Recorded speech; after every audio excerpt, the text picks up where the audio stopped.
नमस्कार, मैं हूं पवन त्यागी। देश के पूर्व प्रधानमंत्री मनमोहन सिंह और कांग्रेसी नेता उन्होंने देश के प्रधानमंत्री नरेंद्र मोदी की तारीफ क्या की, पूरी कांग्रेस में खलबली मच गई। मनमोहन सिंह ने एक इंटरव्यू में यह कह दिया कि मोदी जी जिस तरह की नीतियों को लेकर चल रहे हैं, मुझे अब चिंता नहीं है देश की। मुझे आशा है कि भारत 2047 तक तीसरी विश्व की सबसे बड़ी अर्थव्यवस्था बन जाएगा। एक तरह से मोदी जी की बात पर मनमोहन सिंह ने मोहर लगा दी है। और मनमोहन सिंह आप जानते ही हैं कि अपने आप में बड़े अर्थशास्त्री माने जाते हैं। ये बात अलग है कि उन्हीं के जब प्रधानमंत्री रहते यूपीए 1 और यूपीए 2 के कार्यकाल में देश की जीडीपी सबसे निचले स्तर पर गई थी और देश में भ्रष्टाचार बहुत हुआ था। लेकिन जैसा कि हम जानते हैं कि मनमोहन सिंह खाली एक मोहर भर थे, कुर्सी पर बैठे थे, सारा संचालन वो कहीं सोनिया गांधी कार्यालय से होता था। आपने कई वीडियो भी देखी होंगी कि जहां मनमोहन सिंह हाथ बांधे खड़े हैं और सोनिया गांधी विदेशी डेलीगेशन से बातचीत कर रही है, हाथ मिला रही है। यानी मनमोहन सिंह को केवल ये देखते हुए सोनिया गांधी ने कि भाई वो तो बन नहीं सकती क्योंकि वो विदेशी मूल की है। ये हमारे देश के संविधान में है कि जो विदेशी मूल का जन्मा हुआ व्यक्ति है वो भारत का प्रधानमंत्री नहीं बन सकता, और इसलिए उनको मजबूरी में वो पद छोड़ना था। आनंद फानन में कोई एक वैसा व्यक्ति चाहिए था जो केवल रबर स्टैंप की तरह काम कर जाए, और मनमोहन सिंह को इसलिए स्थापित कर दिया गया। लेकिन अब मनमोहन सिंह के जीवन का अंतिम एक तरह से मैं कहूँ तो पड़ाव चल रहा है। भगवान करे वो अभी 20 साल 30 साल जितना भी जिए, लेकिन आप समझ लीजिए कि एक बड़ा जीवन जीने के बाद लगभग 90 की आयु आसपास आ चुकी है। चलने फिरने में दिक्कत है, आपने देखा व्हील चेयर पर उनको लाया गया। अब वो इस कार्यक्रम में रात्रि भोज के लिए उनको निमंत्रण दिया गया था और स्वास्थ्य कारणों से ही वो और एचडी देवेगौड़ा जो कि पूर्व प्रधानमंत्री है वो भी इस कार्यक्रम में नहीं आए हैं राष्ट्रपति जी के रात्रि भोज में। लेकिन जब वहाँ उनसे इंटरव्यू लेने के लिए इंडियन एक्सप्रेस का पत्रकार पहुँचा तो उनसे टिप्पणी जाननी चाहिए, तो उन्होंने कहा देखिए इस समय हमारा जो देश है उसको लेकर के मैं चिंतित होने के बजाय खुश ज़्यादा हूँ।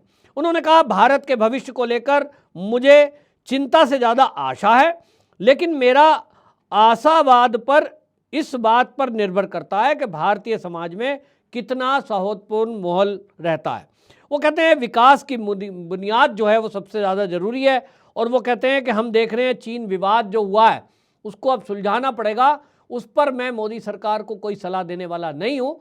और ये हमने देखा भी है कि जब यूपीए 1 यूपीए 2 थी, हमने देखा सड़कें तक नहीं बनी थी, बॉर्डर एरिया पर विकास नहीं किया गया था, और इसलिए मनमोहन सिंह जी उस पर कुछ बोलने से बचे।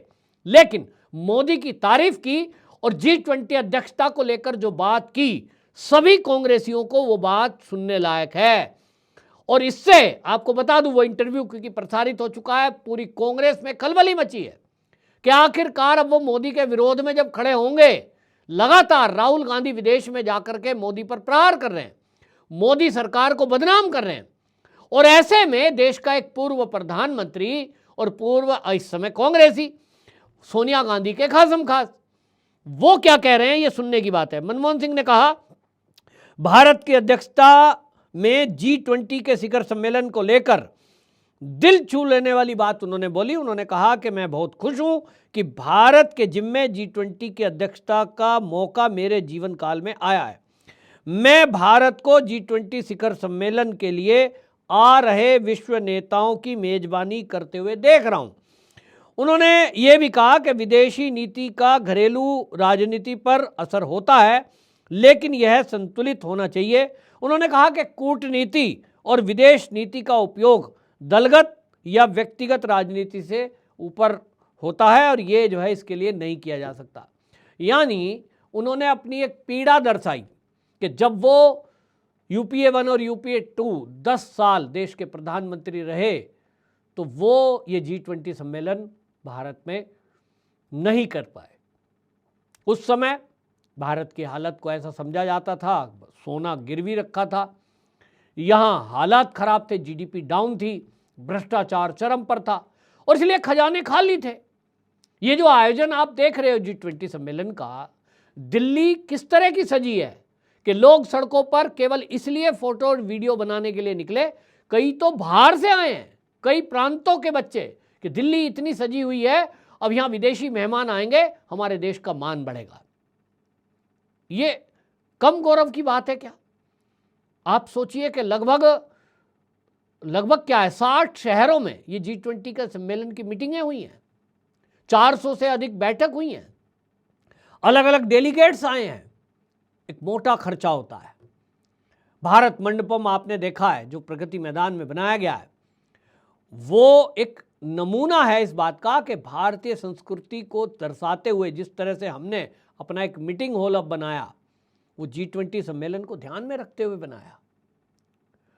जिस तरह से दिल्ली को संवारा गया, उसके अलावा जो व्यवस्थाएं की गई वो अपने आप में वर्ल्ड लेवल की हैं। और ये जो हो रहा है, कोई भी भारतीय जो भारत माता से प्यार करता है उसका सीना गौरव से चूड़ाता हो रहा है। और इसी में मनमोहन सिंह जी ने अपनी जो अंतरात्मा की आवाज़ है, रियल, उसको रख दिया है।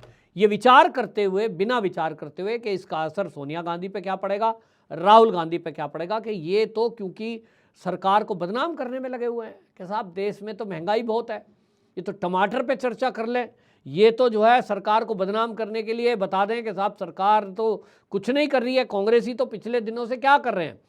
आप अगर कांग्रेस के पिछले 2-3 दिनों के नेताओं के इनके ट्वीट्स उठा के देख लें, जिसको अब एक्स बोलते हैं, पवन खेड़ा जो है वो किस तरह का वीडियो दे रहे हैं।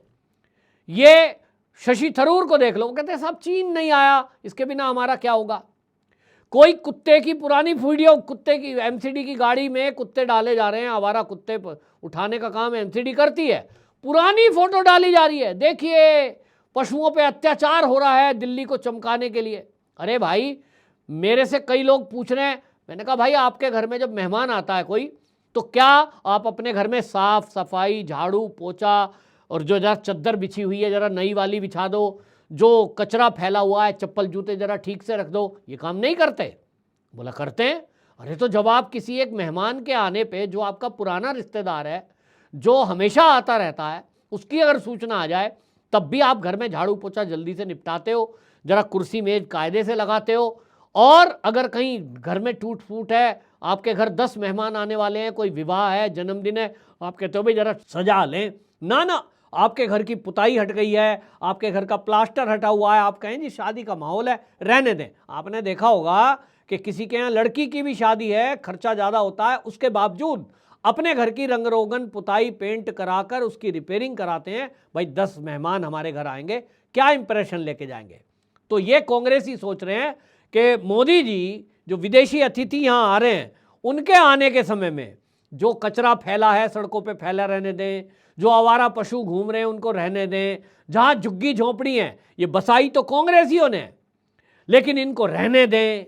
वो जो बांग्लादेशी घुसपैठिए हैं, रोहिंग्या हैं, पन्नी बीनते रहते हैं, कहीं कूड़े में आग लगाते रहते हैं, क्यों उनको ढक रहे हैं? ये कांग्रेस की मानसिकता है। लेकिन मनमोहन सिंह के इस बयान से कि मैं जिस काम को नहीं कर पाया, मैं G20 सम्मेलन को देख रहा हूं अपनी आंखों से, और जिस तरह से विदेशी अतिथियों का मैं देख रहा हूं कि मेरे जीवन काल में जो ये सम्मान हो रहा है देश के अंदर, मैं इससे गौरवान्वित महसूस कर रहा हूं। ये कांग्रेसियों के मुंह पे मनमोहन सिंह का करारा तमाचा है, और इससे पूरी कांग्रेस समेत विपक्षी पार्टियों में खलबली मच गई है कि अब वो क्या जवाब देंगे, मोदी का कैसे घेराव करेंगे। हालांकि घेरने के लिए मुद्दे अलग हो सकते हैं, लेकिन सबको G20 सम्मेलन में एक सुर में बोलना चाहिए, क्योंकि अब ऐसे समय में जब दुनिया में भारत का नाम हो रहा है, कोई दाग लगाने की कोशिश करे, देश को बदनाम करने की कोशिश करे, तो वो एक देश का राष्ट्रद्रोही कहलाता है।